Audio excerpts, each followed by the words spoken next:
Video के प्रथम भाग में हम 1998 में प्रकाशित अमेरिकी लेखक रॉबर्ट ग्रीन की एक पुस्तक द 48 लॉज ऑफ पावर अर्थात शक्ति के 48 नियम, जो न्यूयॉर्क टाइम्स की बेस्टसेलर है, की प्रस्तावना के बारे में जानकारी दे रहे हैं, जिसमें लिखा है कि शक्तिहीन होना हम में से किसी को भी पसंद नहीं होता है।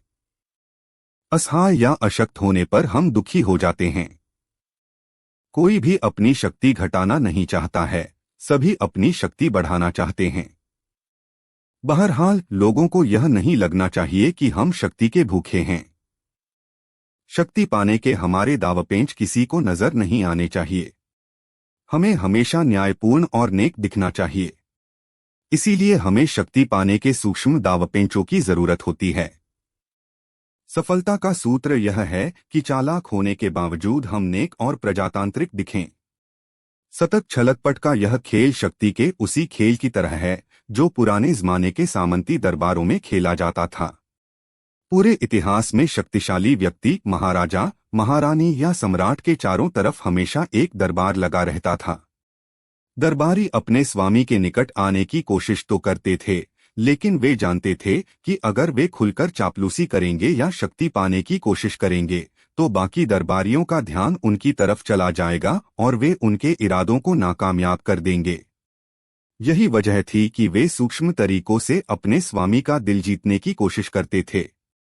जो दरबारी इस सूक्ष्म कला में समर्थ और कुशल थे, उन्हें भी अपने साथी दरबारियों से सतर्क रहना पड़ता था, क्योंकि वे उन्हें दरकिनार करने की योजनाएं बनाते रहते थे। दरबार सभ्यता और सुसंस्कृति की पराकाष्ठा माना जाता था, इसलिए वहां शक्ति की हिंसक या खुली चालों को पसंद नहीं किया जाता था। जो दरबारी शक्ति का खुला प्रयोग करते दिखते थे, दूसरे दरबारी गोपनीय रूप से उनके खिलाफ काम करने लगते थे। यह दरबारी की दुविधा थी। एक तरफ तो उसे शालीनता की मूर्ति दिखना था और दूसरी तरफ उसे अपने विरोधियों को दबाकर आगे निकलना था। सफल दरबारी ने समय के साथ अपनी चालों को छिपाना सीख लिया। अपने विरोधी की पीठ में छुरा भोंकते समय भी उसके हाथ पर मखमल का दस्ताना और उसके चेहरे पर मधुर मुस्कान होती थी। खुले विश्वासघात या बल प्रयोग के चेहरे पर मधुर मुस्कान होती थी। खुले विश्वासघात या बल प्रयोग के बजाय आदर्श दरबारी प्रलोभन, सम्मोहन, धोखे और सूक्ष्म रणनीति से अपना उल्लू सीधा करता था। वह हमेशा कई कदम आगे तक की योजना बनाता था। दरबारी जीवन एक अंतहीन खेल था, जिसमें सतत सावधानी और रणनीतिक चिंतन की जरूरत होती थी। यह सभ्य युद्ध था। आज हम भी दरबारियों जैसे ही विरोधाभास का सामना कर रहे हैं। हर चीज सभ्य, नेक, प्रजातांत्रिक और न्यायपूर्ण दिखनी चाहिए। लेकिन अगर हम सचमुच इन गुणों के हिसाब से चलेंगे तो हमारे आसपास के ज्यादा समझदार लोग हमें कुचल देंगे। जैसा पुनर्जागरण काल के कूटनीतिज्ञ और दरबारी निकोलो मैकियावेली ने लिखा है, जो व्यक्ति हमेशा अच्छा बनने की कोशिश करता है, बहुसंख्यक बुरे लोगों की दुनिया में उसका विनाश तय है। दरबार को सुसंस्कृति की पराकाष्ठा माना जाता था, लेकिन इसकी चमकती सतह के नीचे स्याह भावनाओं, ईर्ष्या, लालच, नफरत का अलाव धधकता रहता था।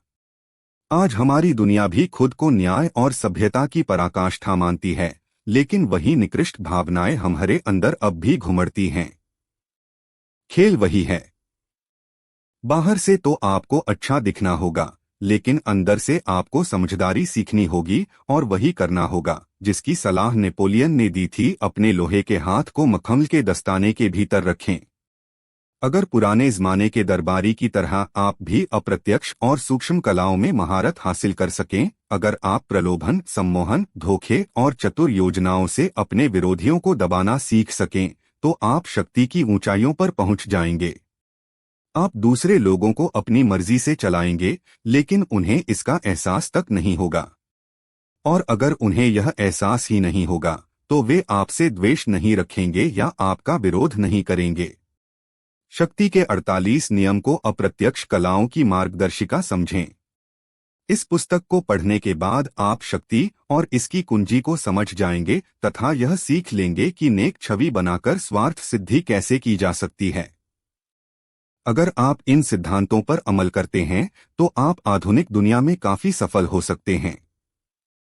वीडियो के अगले भाग में हम शक्ति के 48 नियम के नियम 1 से 48 नियमों में से नियम 1 कभी बॉस से श्रेष्ठ न दिखें के बारे में पढ़ेंगे।